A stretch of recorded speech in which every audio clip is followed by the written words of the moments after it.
Guys इस video के अंदर मैं बताने वाला हूं आपको कि किस तरीके से आप आइडेंटिकल इमेजेस बना सकते हो यूजिंग सीड पैरामीटर। अब आपको ये तो पता होगा कि जितनी बार भी हम मिड जर्नी के अंदर सेम प्रॉम्प्ट भी अगर डालते हैं तो हमको डिजाइन हर बार अलग मिलता है, राइट। लेट्स से मैंने प्रॉम्प्ट डाला हाउस विद अ 4 मेंबर और let's say car with a 4 passengers, right. इस तरीके से लेट्स से मैंने कोई प्रॉम्प्ट डाला, ठीक है।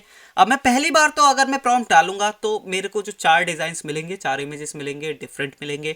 और अगर सेम प्रॉम्प्ट को लेकर मैं दूसरी बार भी अगर डाल दूं तो मेरे को वो सेम डिजाइन कभी नहीं मिलेगा। ये मिड जर्नी की आप इसे खासियत बोल सकते हैं या फिर मिड जर्नी की इसे आप कमी बोल सकते हैं, जो भी आपको लगता हो, बट जो है वो यही है, ठीक है। बट एक तरीका है जिसकी मदद से आप सेम प्रॉम्प्ट को यूज करके सेम डिजाइन, एकदम आइडेंटिकल जो डिजाइन आप क्रिएट कर सकते हैं, और वो है सीड पैरामीटर को यूज करके। थोड़ा सा और सीड पैरामीटर के बारे में यहां समझते हैं कि सीड पैरामीटर असल में होता क्या है। सो बेसिकली जब भी हम कोई डिजाइन जनरेट करते हैं, ठीक है, लेट्स से वही पुराना वाला भी एग्जांपल देता हूं जो मैंने अभी दिया कि 4 मेंबर्स या 4 पैसेंजर्स इन अ कार, ठीक है, ये मैंने प्रॉम्प्ट डाला। तो जब भी वो डिजाइन जनरेट होगा, ठीक है, तो मिड जर्नी एक उसको सीड नंबर असाइन करता है, राइट। और अगर मैं वो सीड नंबर को सेव करके रख लूँ या फिर मैं उस डिज़ाइन को सेव करके रख लूँ जिसके साथ में वो सीड नंबर है, और बाद में मुझे कभी same design, same exact identical design अगर मेरे को क्रिएट करना है तो मैं उस सीड नंबर की मदद से सेम आइडेंटिकल डिज़ाइन जो है क्रिएट कर सकता हूँ, राइट। यहाँ पे जानने वाली बात यह है कि जो सीड पैरामीटर है वो हर वर्जन के अंदर अवेलेबल नहीं है।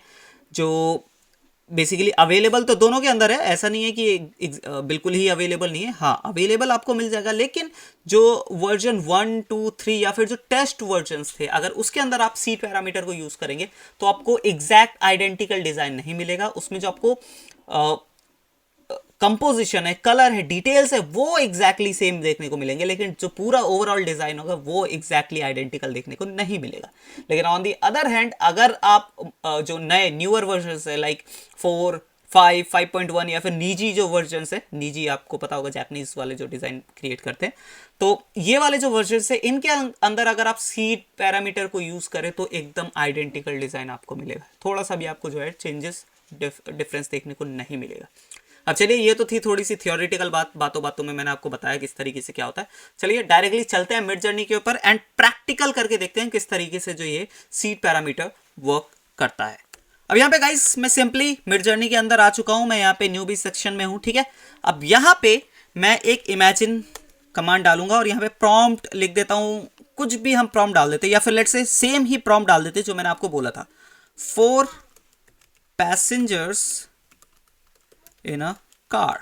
ये हमने प्रॉम्प्ट डाला, ठीक है। अभी हमने कोई पैरामीटर नहीं, कुछ नहीं यूज किया, जस्ट हमने सिंपल प्रॉम्प्ट डाला एंड लेट्स सी, मैंने एंटर दबाया और हमको किस तरीके का यहाँ पे जो है डिजाइन निकल कर आता है, ठीक है। थोड़ा सा यहाँ पे वेट करना पड़ेगा हमको, यहाँ पे वेटिंग टू स्टार्ट लिखा रहा है, कुछ सेकेंड्स के अंदर जो है हमारा डिजाइन जो है क्रिएट होकर आ जाएगा। So as you can see यहाँ पे हमने डाला था तो 4, बट हमको जो 4 में से 3 डिजाइन है उसके अंदर 4 पैसेंजर देखने को ही नहीं मिल रहे।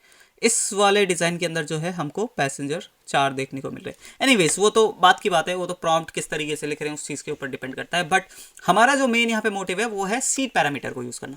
अब लेट्स से मैं आपको एक और बार दिखा देता हूँ, अगर मैं इसी प्रॉम्प्ट को दोबारा से डालूँ यहाँ पे, ओ सॉरी फॉर दैट, मैंने इमेजिन कमांड यूज़ नहीं किया। अगर मैं सेम ही पैरामीटर को यहाँ पे दोबारा से डालूँ, आई मीन प्रॉम्प्ट को, तो इस बार हमें किस तरीके का डिज़ाइन मिलता है। जैसा कि मैंने आपको बताया था कि जितनी बार भी आप सेम प्रॉम्प्ट को भी अगर डाले तो आपको जो डिज़ाइन है वो अलग ही मिलेगा, ठीक है। यहाँ पे हमको कुछ इस तरीके का डिज़ाइन मिला था and let's see next time हमको किस टाइप का जो डिज़ाइन मिलता है।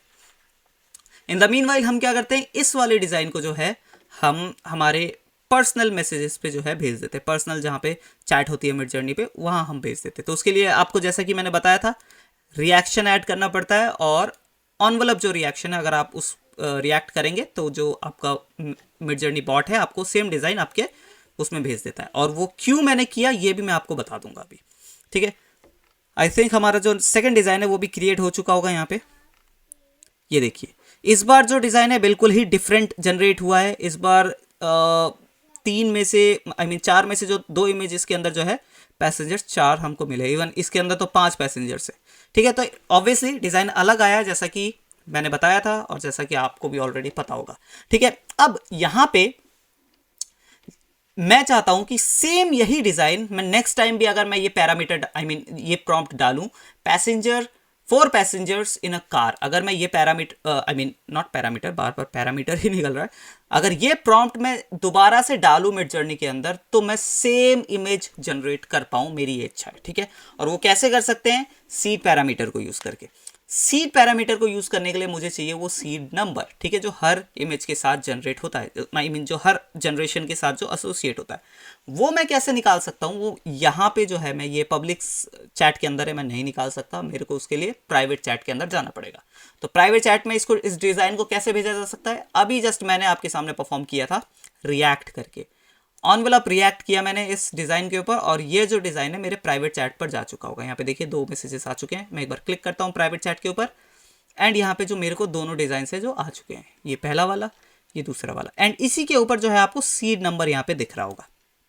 ठीक है, दोनों डिज़ाइन के आपको दिख रहे हैं। अब जो भी आपको डिज़ाइन जनरेट करना है, लेट से आपको ये जनरेट करना है, सेम आपकी जो ये सीड नंबर है आप कॉपी कर सकते हैं, आप वापस जा सकते हैं मिड जर्नी के अंदर। ठीक है, यहाँ पे आगे सेम इमेजिन कमांड आप डालेंगे, और जो आपको प्रॉम्प्ट डालना है वो भी सेम डालना है, पैसेंजर्स 4 पैसेंजर्स था I guess, yes 4 passengers in a car, ये हमने डाला था। अब किसी भी पैरामीटर को एक्टिवेट करने के लिए डबल डैश सीड स्पेस हमने जो वैल्यू थी वो डाल दी यहाँ पे। ठीक है, जो वैल्यू हमने वहां से कॉपी किया था, अब सिंपली एंटर मैंने दबाया। अब लेट्स सी हमको इस बार जो है डिज़ाइन से मिलता है या नहीं, ये देखते हैं। ठीक है, यहाँ पे हमारा प्रॉम्प्ट जो है वो जा चुका है, ये रहा हमारा प्रॉम्प्ट। ठीक है, थोड़ा सा वेट करते हैं, जनरेशन अभी जस्ट स्टार्ट ही होता होगा, एंड जो है जनरेशन स्टार्ट हो चुका है, एंड जो हमारा डिज़ाइन है वो जनरेट हो चुका है। मैं थोड़ा सा आपको डायरेक्टली नीचे ले जाकर दिखाता हूँ, ये रहा हमारा डिज़ाइन, एंड आप देख सकते हैं सेम एज इट इज़ जो है हमारा डिज़ाइन निकल कर आया, जिसमें सिर्फ एक इमेज में जो है 4 मेंबर्स थे, पैसेंजर्स थे, और 2-3 के अंदर नहीं है। इसमें खैर हमको दिख रहा है, वो शायद हमने नोटिस नहीं किया होगा पहले, बट हाँ जो डिज़ाइन है वो एग्जैक्टली सेम निकल कर आया है जैसे कि पहले आया था, ऑलमोस्ट आइडेंटिकल आप बोल सकते हैं। ठीक है, तो इस तरीके से आप सीड पैरामीटर को यूज़ कर सकते हैं सेम डिज़ाइंस निकालने के लिए, सेम प्रॉम्प्ट के साथ। आई होप आपको समझ आया होगा। अब इसके जो यूजेज है वो कई सारे हो सकते हैं, ये डिपेंड करता है सिचुएशन टू सिचुएशन, आपको किस सिचुएशन के अंदर सीड पैरामीटर की ज़रूरत पड़ जाए। राइट, तो चलिए, आई होप वीडियो वैल्यूएबल रही होगी। मिलता हूँ नेक्स्ट वीडियो में।